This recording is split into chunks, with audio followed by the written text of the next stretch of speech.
ሰላም ውድና የተከበራችሁ የቻናሌ ቤተሰቦች በያላችሁበት ሰላማችሁ ብዝት ይበልልኝ። ዛሬ በአዲስ ቪዲዮ መጥቻለሁ። ለቤቴ አዲስ ከሆናችሁ ላይክ፣ ሼር፣ ሰብስክራይብ በማድረግ ቤተሰብ እንድትሆኑ ጋበዝኳችሁ ማለት ነው።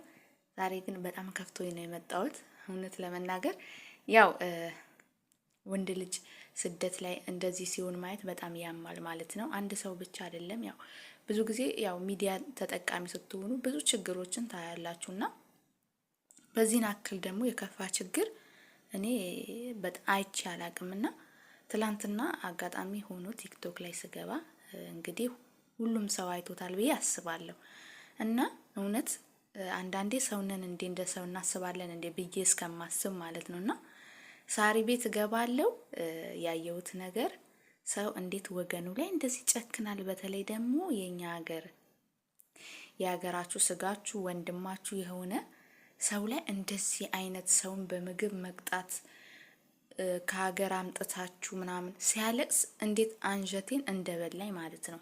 በቃ ስፍስፍ ነው ያልኩት። በተለይ ደግሞ ወንድ ልጅ ታውቃላችሁ ችግር አይችልም ማለት ሴት ልጅ ትሻላለች ለሁሉም ነገር ለችግርም ለምንም ነገር ብትሆን ሴት ልጅ በአንዴ እንትን አትልምና ይሄ ልጅ ከመጣ ገና 2 ወሩ ነው። እንደዛ ያለ ምግብ ሰውን እንደዚህ ማድረግ ምንድነው ማለት ለምንድነው እንደዚህ ሆን ነው?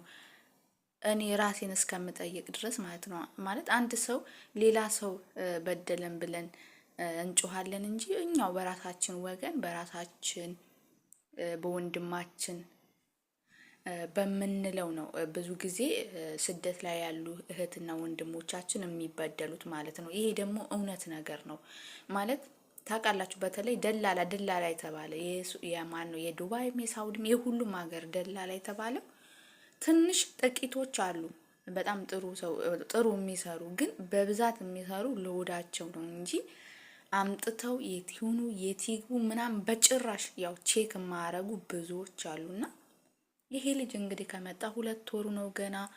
ማርያምን አንጀቱ እኮ ጀርባው ጋር ሄዷል ማለት ይቻላል። በጣም ነው የሚያሳዝነው ወንድ ልጅ እንደዛ ሲያለቅስ ማለት ለምንድን ነው እንደዚህ ማድረጉ ማለት የፈለጋችሁት እንደዚህ መጨከኑ?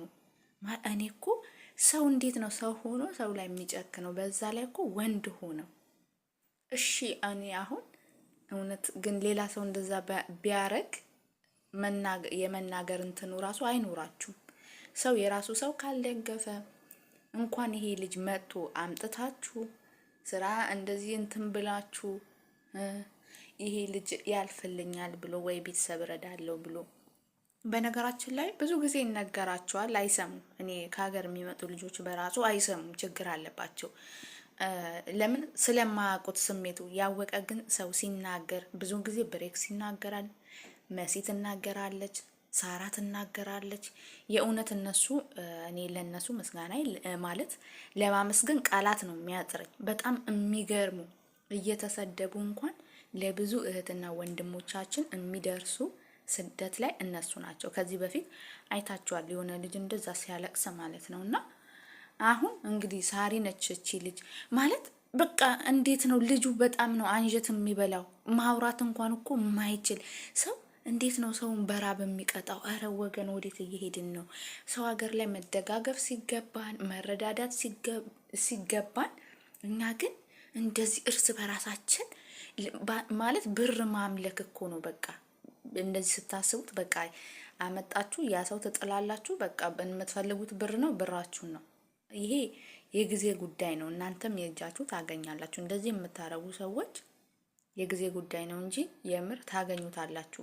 እኔ አስቡ ለዚህ ማለት ምድራዊ ህይወት ብቻ ሳይሆን አንዳንዴ ደግሞ አስቡ የሰው ልጅ አሁን ይሄ ብር ብትወስዱ ከሱ ወይም ደግሞ እንደዚህ የሁሉ ብር ከፍሎ መጥቶ ይሄ ልጅ እናንተ ግን የምር ትጠየቁበታላችሁ።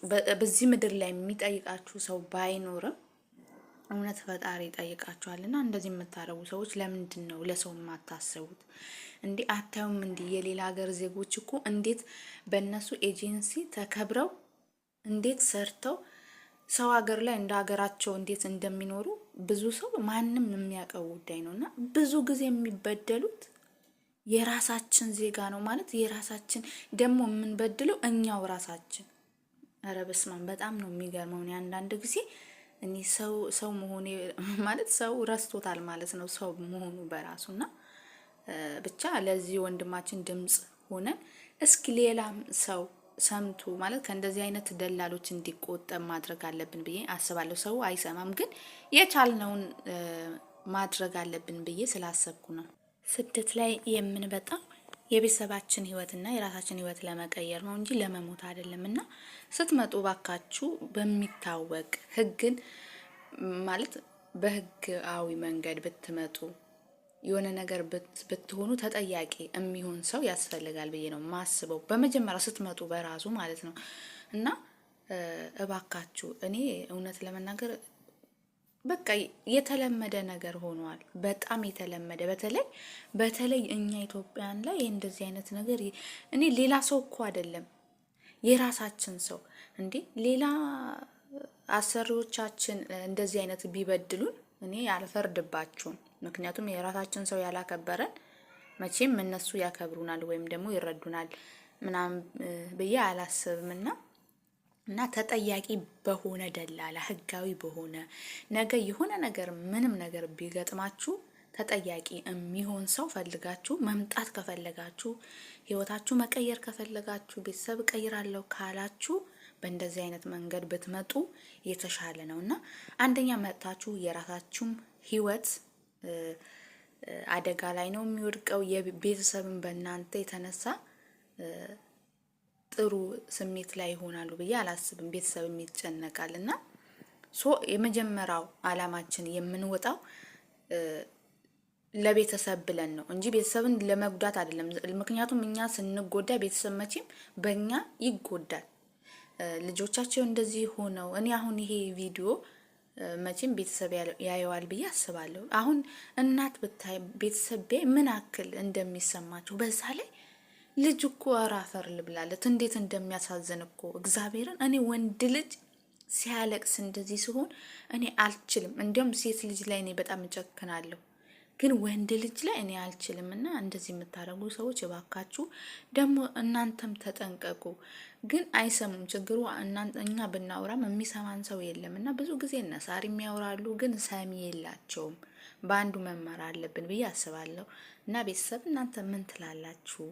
እንደዚህ አይነት ደግሞ የሚመጡ ቤተሰብም ሊኖር ጓደኛም ሊኖር ይችላል። እና ሜቢ ይሄ ነገር ሀሳብ ለሰው ሼር ብታደርጉት ማለት ያያችሁት ነገር ለሚመጡ ሰዎች በትክክለኛው መንገድ እንዲመጡ መናገር አለባቸው ብዬ አስባለሁ። እኔ አሁን እንደዚህ ጓደኞቼ ሲመጡ ምናምን እውነቱን ነው የምነግራቸው። በቃ እንደዚህ ያለ ይሄ ያለ ማለት ብር አገኛለሁ ብላችሁ ብቻ አትምጡ። ብዙ መከራ ችግር አለ እና ያ ነገር አስቡበት፣ ትክክለኛ በሆነ መንገድ ምናምን ብዬ ነግራችኋለሁና እስኪ የእናንተ ሀሳብ አስተያየት ኮመንት ላይ አሳውቁኝ ማለት ነው።